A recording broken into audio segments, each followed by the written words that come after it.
dwell in a house among his people. But now he has a home that's better than the first. It doesn't look like a building with a steeple. Now he's living in the people of the church. Brick after brick, God is building his temple. Brick after brick, he's making it strong. With Christ the sure foundation and his people as the stones, he is building a place he can live. Brick after brick.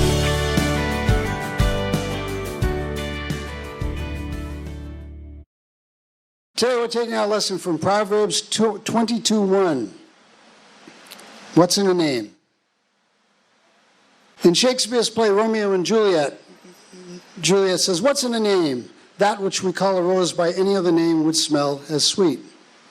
She had a lot of difficulties because the Montagues and the Capulets simply didn't get along. They simply didn't mix. It didn't matter how nice a guy you were or how great a gal you were. It wasn't happening. And the point she was making isn't what counts who you are, not just what you're called. You can be called one thing and be something completely different. What we see in our key verse today, a good name is to be chosen rather than great wealth, good favor more than silver or gold. The Bible tells us that far more important than anything we might own, anything we might have, or anything else we might do, maintaining our good name, our reputation, is paramount. It's emphasized again in Ecclesiastes. A good reputation is better than precious perfume. A highly regarded item in those days, highly expensive, as sometimes it is today. So what is our good name? What is our reputation? Simply stated, it's other people's perception and subsequently their judgment of us. The opinion they form after they see how we behave, after they hear the things we say. We all form opinions about each other. We all have something to say, we all have something to think, and you might, like in the photo here, you see a few people here all looking, let's assume, at someone else. Now, their opinions might vary a little bit. But what they think, how they perceive this person's got a lot to do with how they communicate and what they do, not just who they say they are, who they actually are. In the sports world, players gain reputation. And sometimes, when two teams are getting ready to meet, one of the players will say, "Oh man, they have a good defense. I'm going to get knocked around pretty well today. I'm going to be sore at the end of this game because so-and-so's playing, and I know how he is. He's going to come after me all game long." He's got a reputation. In basketball, you might be saying, "Oh, I'm never going to be able to defend against this guy because he scores like a bazillion points a game. He's just going to be jumping over my head and under my legs, and I'm never going to be able to stop him. This is going to be trouble." Or perhaps, this guy can't shoot. I'm going to be all over him. Whatever. It's his perception. It's this reputation that this guy's got. And of course, in my favorite sport of all, chess, it's got a lot to do with sometimes psychologically you can win or lose the game. When someone's got a reputation, you go to your local chess club and you say, "Oh yeah, let's play." And the guy that sits down in front of you, like, "Oh, this guy's like awesome. I'm going to get crushed." You know. So his reputation is already working on me before we even start to play. Businesses will celebrate the fact that they've been in business for a long time. If they've been in business for a long time, they must be doing something right.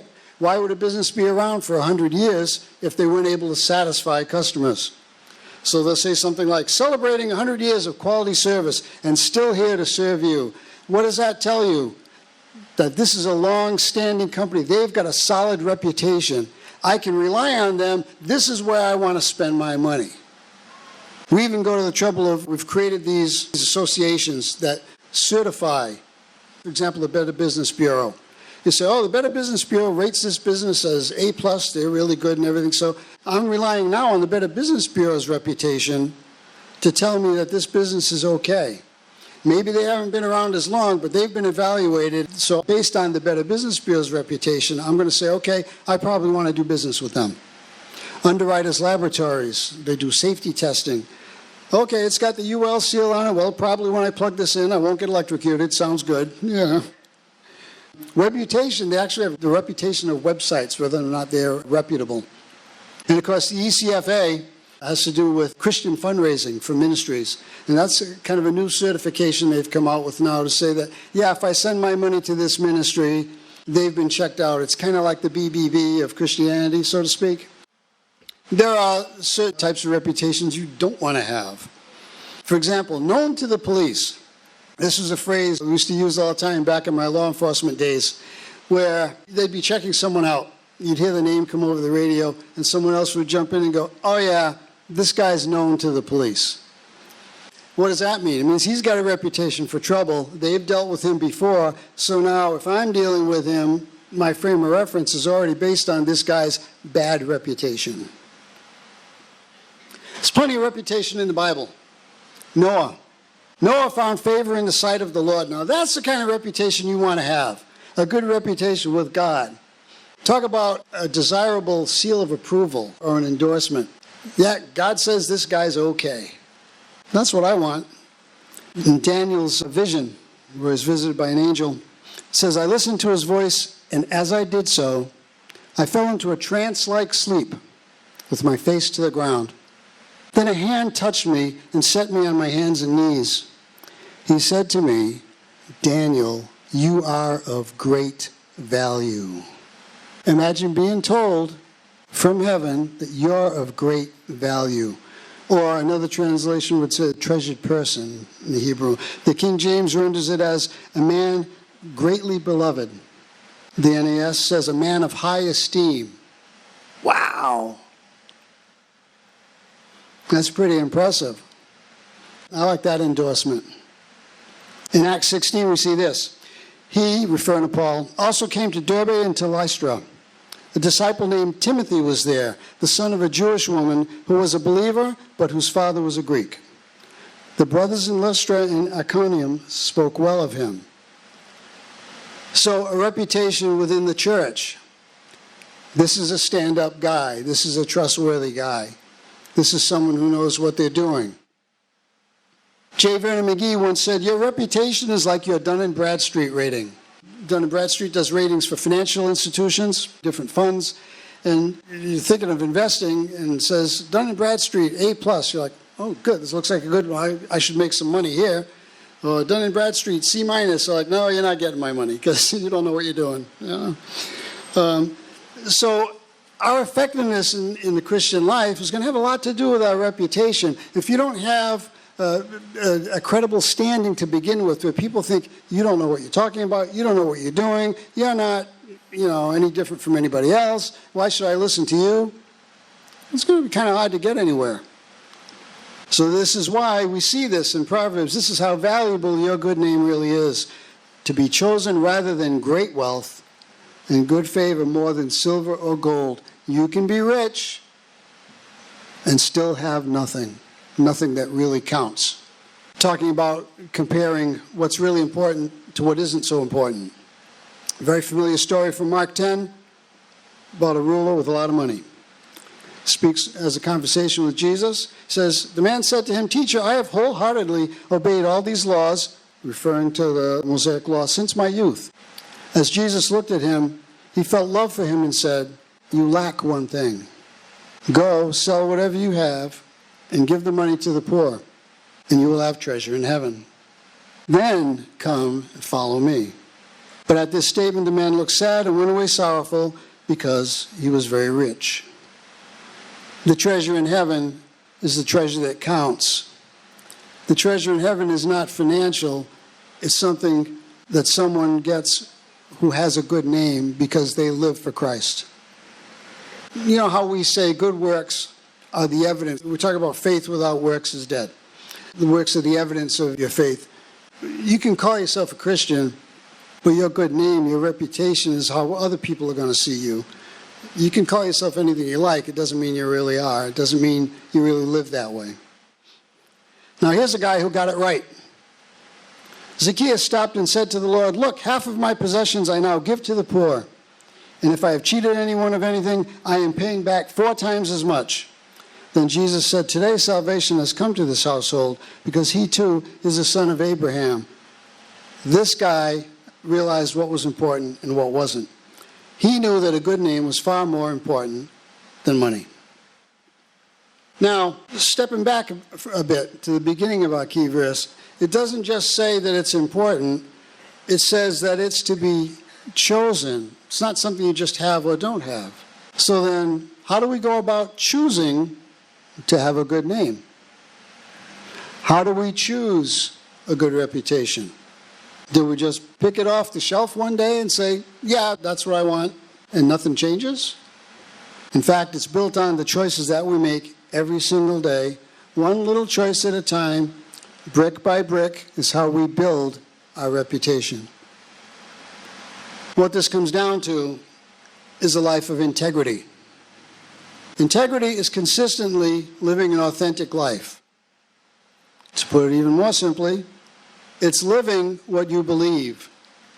There's plenty of folks that can spout all kinds of Bible to you, that can talk all about Christian principles, and they might have a certain amount of knowledge, but they don't necessarily live it out. There are others who, every time you look at them, you see Jesus, one way or another. Every word that comes out of their mouth, practically, we all make mistakes, but you know who I'm talking about, right? There are folks who you can tell, you don't even have to ask, you know that it's real to them. You know they really believe it, because everything they do is pointed in that direction, no matter what it costs them. In Acts 5:28 and 29, we see this. The apostles were already called in once and said, "Hey, knock off this preaching about Jesus. We don't want to hear any more of that." What do? They go out and do it again. It says, "We gave you strict orders not to teach in this name. Look, you have filled Jerusalem with your teaching, and you intend to bring this man's blood on us." But Peter and the apostles replied, "We must obey God rather than people. We must obey God rather than people." Because their reputation was more important to them. Serving God was more important to them. They knew what counted and what didn't count. And they didn't really care about what these guys wanted or what it might cost them to be disobedient, because they wanted to be obedient to God. Most of you are probably familiar with the concept of being a double agent. This has got to be incredibly tough to do. Being a spy has got to be a hard life to begin with. But being a spy who is on two opposite sides at the same time, so to speak, like say you spy for the United States and you travel to Russia and you pretend that you're really spying for them. So you come back, you're back and forth and passing information back and forth, but not too much to be too much of a problem. We're not going completely over to one side or the other. You got to keep them both convinced that you're on their side. I played a video game like that once. It was really, I had to say, an interesting experience. You start off, you're one of the good guys, and you want to get information on the bad guys, so you're hanging out with them undercover and doing your thing with them, and the game would track. There was like a gauge at the top of the screen, and there was good over here and evil over there, and it would kind of go back and forth depending on what choices you made. So if you started doing too many bad things, the things started going over like really far over to the evil side, and they're all, he's one of us and everything, and the good guys are starting to think, hey, I think he's going over to the other side, and they're starting to react badly to you. So you have to do a couple of good things. Now they're a little disappointed, but these guys are a little happier. And to keep the game going, you have to constantly keep this balance in place. And of course, in real life, what we've seen happen with real double agents is, it turns out that ultimately they end up working for themselves, and they just get whatever they can out of both sides, and they're useless to both. This is the way some Christians live their lives. They want to be acceptable in society, but they want to be acceptable in the church too. So they don't want to stand too firmly because they want to have some flexibility so that they can still, they can still move freely without anybody giving them a hard time. This is a really bad idea. Let me tell you, sometimes a bad reputation is actually a good thing. Luke 6:22 and 23, it says, "Blessed are you when people hate you, and when they exclude you, and insult you, and reject you as evil on account of the Son of Man. Rejoice in that day and jump for joy, because your reward is great in heaven." There's that phrase again, your reward in heaven. Got a bad reputation among enemies of the cross. Great! Jump for joy. You should be happy about that. That's a great thing. I'll take a bad reputation among the world for Jesus Christ any day. Sounds good to me. You can hate me. You can not talk to me. You can discriminate against me. You can take away anything you want from me, but you can't take away Jesus from me. So I'm jumping because I'm joyful. I got something to jump about. Jesus said, "The words that I have spoken to you are spirit and are life. But there are some of you who do not believe." For Jesus had already known from the beginning who those were who did not believe and who it was who would betray him. So Jesus added, "Because of this I told you that no one can come to me unless the Father has allowed him to come." After this, many of his disciples quit following him and did not accompany him any longer, as we see in John 6. So as a result, when everybody walked away, did Jesus go, "Hey, guys, wait, no, come back. We can work this out. We can make some kind of a deal." Don't worry. No, he's like, "See you later. You're with me or you're against me." He knew the standard. He lived the standard. He is the standard. He couldn't compromise. So if you choose to walk away from him, there you go. He lived an authentic life. In Philippians in 1:27 and 28, Paul cautions us. He says, "Only conduct yourselves in a manner worthy of the gospel of Christ, so that whether I come and see you or whether I remain absent, I should hear that you are standing firm in one spirit with one mind, by contending side by side for the faith of the gospel, and by not being intimidated in any way by your opponents." I should hear, he says, your reputation should precede you. I should hear that you are standing firm for Christ. I should hear that you're not intimidated by your opponents, that no one is going to stop you from following Jesus. No one is going to stop you from standing up for him. So in Galatians 5 it says, "Now those who belong to Christ have crucified the flesh with its passions and desires. If we live by the Spirit, let us also behave in accordance with the Spirit." How would people describe you? Ask yourself that. Would they say, for example, that you're loyal? When you're someone's friend, are you really their friend, or is it a relationship of convenience? Are you caring? Do you literally care about other people, especially God's family? Are you honest? If you say something, is it true? Can people rely on that? Can they say, "Well, if he says it, that must be it"? Are you loving? Do you love people? Are you patient? Sometimes within God's family, people can test our patience. Sometimes it's really hard, isn't it? You're sitting there and you're like, "Oh, I just want to go out the window. I can't take it any longer." And they're still going. But they need my help, so I need to suck it up and be patient. Are you trustworthy? Does someone not have to worry about what you'll say or do when they're not around? Are you dependable? Oh, all right, at least there's somebody I can count on. Are you that person that can be counted on?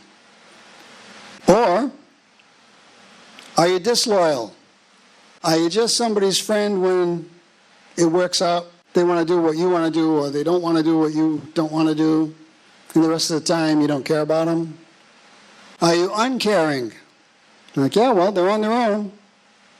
It's a sad thing to have to say, but believe we see these things in the body of Christ. Dishonest. Yeah, you run into that too. You don't really always tell the truth. Selfish. People in God's family who don't care about anybody except themselves. That's a little hard concept. When I say these things, I'm not saying that someone who's a true believer in Christ never exhibits any of these things. These are things that happen sometimes, mistakes that we can make, little areas that we can fall into, hopefully temporarily, and then readjust and say, okay, I can't behave like that. That's not right. But I've sure seen selfish behavior. I've sure seen uncaring behavior. And I've seen argumentative attitudes, all of that stuff. Impatient. This is an easy one to fall into, even for me. Like I said, sometimes it's hard, but we have to make the effort. Unstable. I had talked to many of you recently about being solid and rooted in your faith and how important that is. Someone who's wavering all the time, it's going to be kind of hard to see them as someone you can go to for assistance, someone who can help you out, get some clarity when they're all over the place themselves with their faith. Unreliable. Well, he said he was going to help me out, but when I gave him a call, he's too busy, didn't want anything to do with me. These things can happen. These are traps we don't want to fall into. And believe me, if a lot of these behaviors are in someone's life consistently, I'd say there's a real serious problem there. I'll talk to you for a second about the idea of taking God's name in vain. I'm not going off on a tangent here. This is related. We classically talk about taking God's name in vain in anger, as a vulgarity, that kind of a thing. But when you really get down to it, the truest meaning of taking God's name in vain is misrepresenting yourself and Him, calling yourself a believer and behaving like you're not. I follow Jesus, but you don't act like it. That's really taking God's name in vain. You're saying, I stand for Him, I represent Him, but you don't. Not the way, you don't do what He says. Make every effort to present yourself before God as a proven worker who does not need to be ashamed, teaching the message of truth accurately, Paul's instruction to Timothy. Now, I'll separate these two things out for a second. He's not just saying being a proven worker because you know your Bible and you teach it correctly. He's saying a proven worker who does not need to be ashamed, who can hold his head up and not say, wow, I'm not living what I believe. You want to live what you believe before you can even have any credibility for anybody to listen to you about the Bible or the gospel or anything else. See, the church in general has its reputation among the rest of the world. Individual churches have their reputation among other churches. But where these churches get their reputation is from the people who go there. Each and every one of us is responsible for the reputation of this church. Each and every one of us is responsible for the reputation of the Church of Jesus Christ all around, because sometimes the only real interaction with the church that some people might ever have is with a couple of Christians they happen to know. If those Christians haven't maintained a solid life serving Christ, if they don't have that reputation, if people don't see something different about them, what's going to attract them to a church in the first place? Why would they want to walk in if you invite them? One of the biggest ways we build our reputation, one way or another, is online. Blogs, there's Facebook, there's Twitter, all this online stuff. And it's very, very easy to go a little overboard. Even when you have the best intentions. This happened to me yesterday. Nothing serious, but it was one of those deals where I typed something in a little quickly. Like, that's kind of funny. I walked away, I went to do something else. And I'm upstairs thinking, not everybody outside of the folks in our little group are necessarily going to appreciate that and might even misinterpret it. I'm thinking, I don't know. I ran back downstairs and I edited it to something completely different for too many people had a chance to see it. Now, was it anything serious? No. Was it anything nasty? No. It was just a particular phrase where I was thinking in today's society might get to misinterpret. We can leave it at that. And so I took it off. That's the kind of thing, you want to be vigilant. And I think anytime you want to post anything, you might want to just wait a second before you do, Sometimes the little voice you hear in your head, there's like a little delay. Might not be instant, it might be a couple of seconds before you hear it. Same thing goes to anything we say. How many times have we said something, and I've sure been guilty of this, and you say, and you wish you could reach out, grab that word, pull it back, but it's too late because now it's out there. All you can do at that point is say, I'm sorry. In the workplace, and I know especially at lunchtime, because people kind of temporarily relax a little bit, and what's said might be a little different than what might be said when you're hard at it or when you're in a meeting at work. But anyway, it's interesting to see how people react to each other on the basis of their perception, their reputation. We were having lunch one day at work, and this girl was really excited about something. She was really annoyed and really angry. She only knew one way to express herself, and it was going to come out. And before she said it, she looked over at me and said, sorry, Ken, but, and then she said, why did she bother to say that? Because I had a reputation with them. Her perception was, this guy might get offended, and I'm sorry, but I've just got to get this out. So it had to do with her perception of me, which I hadn't really even given a great deal of thought to. It's not like she was a nice kid. I talked to her here and there and everything, but didn't know her well or anything like that. I've also made no secret about who I am at work. There are limits. I mean, you can't get in everybody's face, constantly proselytizing. But if you're a person of faith, that's going to come out one way or another. Family gatherings, family reunions, social gatherings, anytime you're together with a bunch of other people, what would they say about you? What are they saying about you while they sit there? Right? Don't tell me we don't all talk about each other when you look around over it. Oh, look who's here today. I wonder if they're going to do what they did a few years ago. Why? They have a little bit of a reputation. There's a perception there. You're wondering what's going to happen, what they're going to do next. Why? Because their reputation in the family is not so great. They're the family troublemaker, right? Or, I'm so glad he's here today. This guy's the life of the party. It's going to be such fun. If there's nothing going on, he'll get something to go on. He has that reputation. So what is our reputation in our Christian life? Here's how we need to approach it. Look at Proverbs 3 and 4. It says, do not let mercy and truth leave you. Bind them around your neck. Write them on the tablet of your heart. Make it so that this is how you roll for Jesus Christ. Then you will find favor and good understanding in the sight of God and people. What's in a name? Nothing. And everything. God bless you, church. Brick after brick, God is building his temple. Brick after brick, he is making it strong. With Christ the sure foundation